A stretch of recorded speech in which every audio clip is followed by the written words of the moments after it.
So as you see in my backdrop here, I'm, feeling a little beach day. Went and had some lunch after a good trading day yesterday at the beach. So, put me in a little beach mood.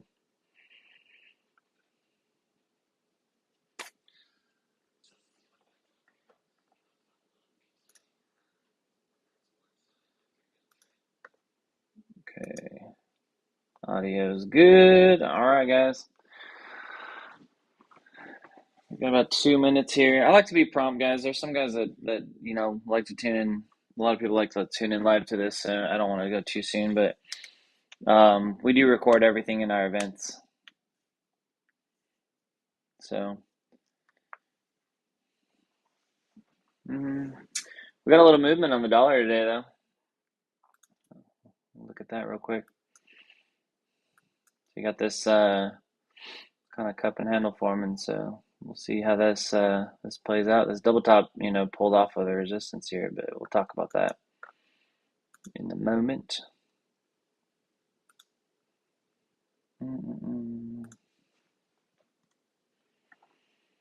All right, so we're pretty much there at 8:30. So I'm just going to go ahead and get started. Let's just talk about, real quick, kind of where the dollar is. You guys can see, in this chart here, the dollar, pretty much fell most of the day yesterday, and that caused kind of a spike up in the markets a little bit. And then it, so far has found its support. You can see our indicator caught a pretty good support line here. I'm gonna turn off the harmonic one, just give you a little better to see there. So you can kind of see, we kind of have that rounded bottom kind of handle forming here, so we could get a nice push north.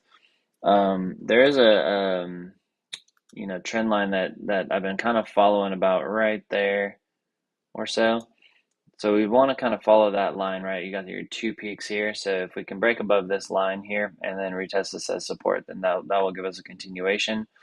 We do still have, though, on our bot jock heat map, we are still green. So as long as we can stay above that and we continue to create higher highs, higher lows, this should continue to push north.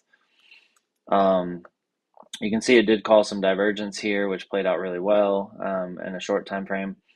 And we are kind of getting on a 2 minute time frame a little bit oversold, but a little bit of room left to go. This yellow line in the past has acted as strong support, strong resistance. So we are above that. We did get a retest, which caused this.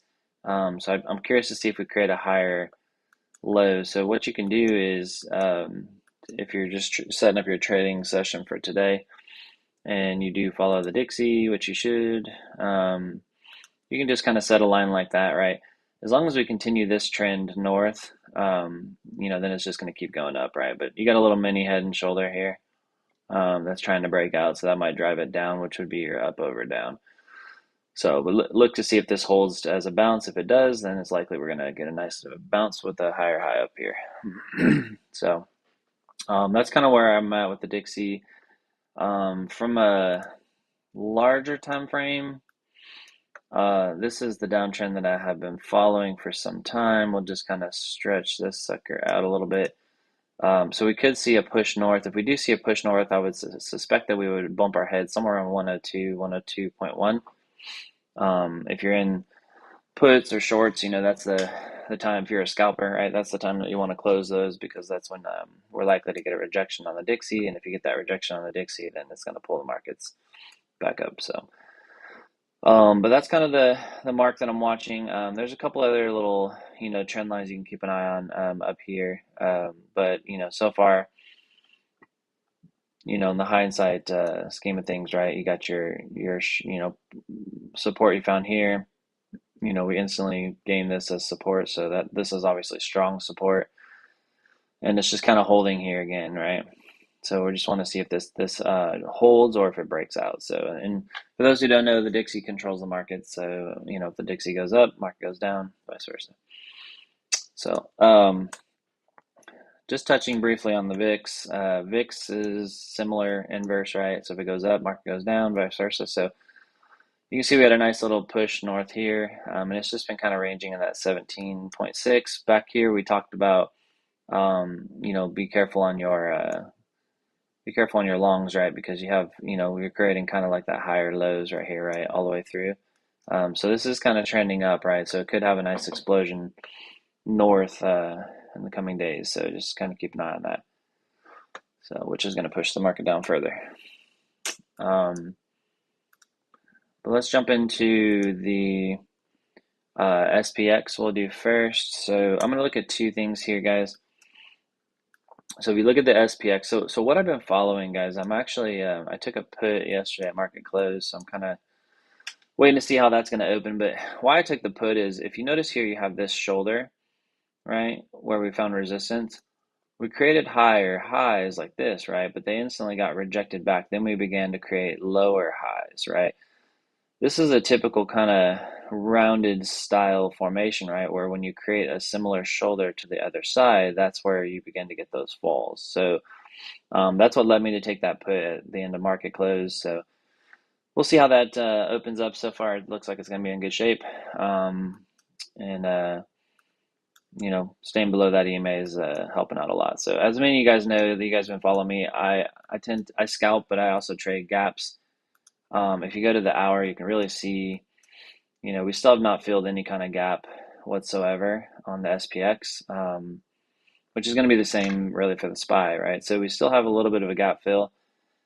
I'm suspecting, 407, 407.9 would be a rough bounce here. Now, keep in mind, we could have a larger, shoulder, head, fall down, bounce back up, right? Shoulder. If this formation plays out, this is where you want to take that massive put, a really, really big put, because it's going to likely end up being the gap fill, right? So that's what we want to watch. So there's a few things that could play out here, though. Just keep in mind. So you kind of have that upward motion, right, with the falling channel. Typically those break north, but it could fall pretty far, right? And that could lead us into this type of situation. And if it does, right, we're looking for that shoulder to take our next put. So I will probably close this put somewhere in this range here. And then if ride that wave back up, and then I'll just repeat it down, right? But if we do get that shoulder, and I do like the way this kind of head and shoulder top looks, then I'm going to take that put and ride that pretty far down, because I think I think our low would be around about 3,900. However, if this breaks early due to news, right, and then it creeps up like that, right, then I would suspect we'll reject somewhere again around the 4,200 range. So that's kind of the range I would play. So you can also look on this setup here. I am following some various trend lines, and you can see it's kind of trying to break out of this one here, and it's just struggling. It's still below it. And that correlates, the high of 41.39, and then up the high of 41.43. I think this would be as high as we go today. If we open bullish and we do break north, this would be my area of interest for taking another put somewhere in the zone. However, if we do break down on market open down into here, we're likely to kind of squeeze in this area. And just kind of look for the breakout, right? So if it breaks below, retest, then the fall is going to come. If it breaks above, retest, and then the push is going to go, right? It's always the end or if, right? So nobody knows where it's going in the market, so you have to just kind of wait to see which direction it wants to go. Typically, whatever trend line it breaks and holds, that's the way it's going to go. So that's kind of the easiest way to tell, anyways. So. Okay, so let's go over to the SPY. So you can see SPY was very similar. We closed about 1264. This was roughly where I took my put. We're sitting about 410.97. And I'm not going to go too deep onto this one. You can see that the even down here, right? Our indicator hasn't called a short, but it called this. It did call this long from 411, which got all the way to 412.65. So it hit TP1, so that was awesome. But yeah, so as far as the SPY goes, I mean, it's really doing something similar. Let me mute the Tractor Pro because that one's a little bit noisy. And so you can see we still have like let me go to the 1 hour. You can see we still have like kind of a similar thing going here. See how we pumped, kind of ranged, went down, tried again, fell. Right, pumped, we're ranging. So we could range a little bit further, but even in the middle of this range, right, there was a pretty decent pullback, right? So that could happen still. I still like to see it retest this area here on 407.6 is what I've been aiming for some time. That would at least fill this gap for me, and then we still have just such a big gap to fill from this side. So, I would say a gap fill would be somewhere around the 400 right here, 400, 401. This would be, gap fill considered. You can see a nice little trend line would put it about there, right? So maybe 396. So that would be kind of our low. Um, the bands are on the 1 hour, contracting and I'm sorry, expanding and they are green still. So just keep in mind on that. And total market cap, I didn't put this out in the daily insight. It really hasn't changed much, guys. I mean, like I said, we're ranging here. We're still ranging here. Until I see a retest here or a break below here, it's hard to say. We haven't really, we're kind of finding support super early, which was kind of correlating to this side here. Divergence is, in RSI is kind of in the middle. It's just really, there's not a surefire, are we going up or down right now on this? Because we could fall to retest this, like I've been talking about. But do have kind of like a smaller kind of falling channel going on, right? So it may come up and try to retest this again. And that might just eventually catch up to the EMA, causing that squeeze and then the push down or the break above. So it's just a little bit soon to tell on the total market cap. Anything else would be a guess. You can see here on the 1 hour. So I was talking about this morning. So we did have like a strong wick up here and a strong wick down here. Typically, when you have that happen so quick, right, where these previous highs or previous lows, it's just a market maker hunt. They're just trying to trigger some stop losses, clear a little liquidity, and then they'll make their determinations of where they want to go. So Bitcoin's, I haven't really changed my stance on Bitcoin, but we're at that stage, guys. If you're running the ATAs, you really should be running longs and shorts, because we literally are holding this bottom here. And look how long we range like this. I mean, just range. We could literally pump up back all the way to like 28.5. And then we could fall all the way back down to 26.6 and just do this like for a little bit, right, before we hit this trend line and then fall. Or we could just fall straight to the bottom, or we could literally have a down over up, right?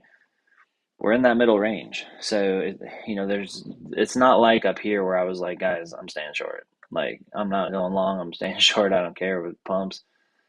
It's not that clear right now. So we have to, again, we're kind of in this little middle limbo area. I would like to, continue to break south, and then I would look to take some longs around here, and I would honestly kill all of my shorts on my ATA probably. Or we want to pump up to this area here, and then I would look to take shorts. So it's just kind of in that middle range. I wish I had a better answer for you guys today. But I'm gonna shoot you guys straight on it. If I see something clear, I see something clear. If I don't, then I don't, because nothing more annoying, when you get on these influencers pages and they're like, "We're going to the moon, we're going to the floor," and you're like, you're telling me nothing that supports that, right? I'm not gonna do that to you guys. Um, so really, just we're kind of in limbo. If you're trading today, you can trade long, you can trade short, or trade both ways. And normally I give guidance out of stay short or stay long. I would say trade both ways today, right? Just be careful. Set your stop losses. Um, just watch your trades. And as far as ATAs, I would definitely leave those going both ways, and you'd be good. Let's go to Ethereum. I'm not going to touch real long on Ethereum. We'll just look at it briefly, and I'll just go straight to the 1 hour because it's going to pretty much follow Bitcoin. So as you guys know, we broke above here. I was super short here. That played out well. We had our up over down. We could not claim, if you look at this side here, we could not claim a higher high than this side here, right? We actually claimed a lower, which gives you like a weaker shoulder. That's typically what causes this breakdown like this. So we're continuing to find resistance. Now, if you look at this red line, like let's go to the daily.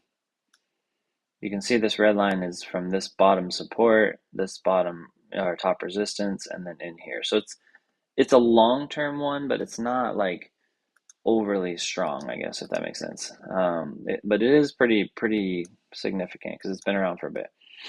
I still see somewhere in this teal line being our fall, which is, around 1682, something like that. For the next fall where we're going to go.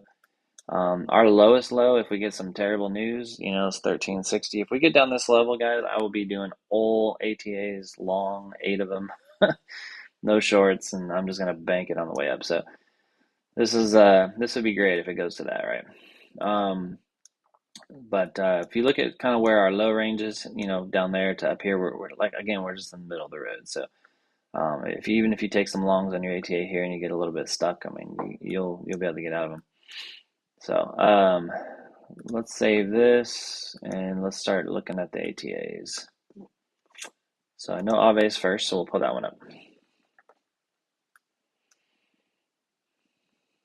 All right, so our Ave, let's go to the 1 minute. I was like, that does not look right. Ave Long's doing good, 4 days, 40 bucks. It's in 1 DCA, but it's almost out in profit. Really, really close. So Ave Long's doing pretty well. Again, I'm not going to touch Ave Long. Nothing to concern about. We are not stuck really. It's almost out. I think I have it still set up for, yeah, just 1 DCA. I'm running parabolic SARs. The rest of it's pretty much default. And I do have the short, I believe. Yeah. And this is actually a good thing, right? So you got DCA long, DCA short, and you're right in the middle. So if it goes up, I win. If it goes down, I win. Ave short has killed it. 12 days, 150 bucks. I'll take it. And again, I'm not going to touch Ave. I'm okay with going long and short where we are in the range. So let's check ETH. So we all know we're still stuck in that long, so I'm not even going to bother looking at it yet. But the short's doing well. 4 days, $36. It's in a short now. Almost got to DCA level, but not quite yet. So we're really don't have anything to change on ETH. But you can see here, I mean, it's just made some really good trades on this downtrend. So if we get near this area here, I could consider maybe pausing or stopping my shorts. I still only have 1 DCA, so I don't mind letting them roll on. So let's go ahead and see what we got next. LTC, and then we'll look at Matic. So let's go LTC.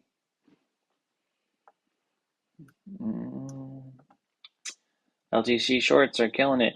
I still haven't figured out, or I have not figured out. I haven't even tried to look to reset this one for the stats. This one's been running for so long. I'm not sure if there's something in that, but I mean, it's just absolutely just killed it. I mean, look at this, guys. This was all pretty much overnight, right about here. All these trades were overnight. I mean, what better way to make money than when you're sleeping, right? So we do have the longs going. Like longs are killing it too. We did take a long, almost out in profit, killing it. So this one is showing the stats for total days, $74. Guys, like I tell you, LTC is just a monster. Think about this. This has made 4 days, $74. What do you think this has made in like 40, right? I almost wanted to try to get that reset so I can show you guys the stats, but I'm sure it's like probably upward of $700. So, but yeah, LTC is just doing his thing, guys. We're gonna leave it. So far it's a good call turning those longs on. Even in the fall, nothing's really got stuck. I don't think Matic has gotten out yet. No, it's actually it's been falling, so we're still stuck in our Matic long, which is fine. I'm not gonna touch it. Like I said, we're near a bounce here. I'm earning plenty on my other ones that I'm not. I just don't need to. I don't need to push it. Did we ever add a two? I don't know if. Yeah, we did. Yeah, so we already added a two, so I don't want to add a third. So, because if we gain support here, we'll be good. If we lose support here, I don't want to touch it anyways. So if you're in that Matic, hang tight. Sol. Let's check out Sol. Sol's just been ranging. Let's go to the 1 minute. 68 bucks, 9 days. I'll take it. Non-stop. Look at this. No DCAs there. Wow. Look at that. Just let's see when a DCA lasts. Oh, right here. Look at that. Nine. That is 1, 2, 3, 4, 5, 6, 7, 8, 9, 10, 11, 12, 13, 14, 15 trades since yesterday at 1 p.m. and not one DCA. That's awesome. So Saul's killing it. So I'm not gonna touch that one either. I really don't want to make any changes, guys. I mean, I don't anticipate any like craziness going on. So I'm just gonna let them roll, guys. Just let them go. So if you guys are wondering what I'm running again, everything I review is what I'm running. So Aave long short, ETH long short, LTC long short, Matic long, Sol short is what I'm running. So. But I hope that helps you guys out. I'm actually a little bit extra time on today's huddle. We went through pretty fast, but just to keep an eye on this stock side of it. The big players are going to be the Dixie, right? So if the Dixie does break this level, which it looks like it still trying, it did pull back again a little bit. It looks like it's still trying, but yeah, if the Dixie can break these levels, then you're going to see a pretty good move north. So, but if you guys want to hang out, if you're watching on YouTube or on TikTok, um, how much is Soul making me? Pretty good, John. I think it was, what did I say? Like 80 bucks in 7 days or something like that. Not bad. Um, but if you're watching on TikTok and you guys want to hang out, again, today I'll have the room open. Yesterday we had it open. We had a really great trading day for those who hung out and traded with me. Um, you know, we trade live with you guys, so you guys can come in even with just an email and hang out and see if you're a good fit, and if you guys want to join up. We don't necessarily charge you guys on the membership side for the educational portions. The membership side of it's more for the products. If you want the indicators, you want the ATAs, all that stuff. So, but if you just want to come in and hang out and trade, come on in. So that way you can see what it's all about. But I'm gonna cut it a little bit early, guys. Hope you guys have a great trading day. If you guys are in the community, you guys know that I will put out that information soon. So we'll start up that room again about 9:30, and we'll keep it open. I usually keep it open at least till lunch, and then after that, I'll go get some food, and hopefully by then we've hit our goals and we can move on, right? So, but appreciate you guys' time, and I'm gonna kill it here on the event. We'll see you guys in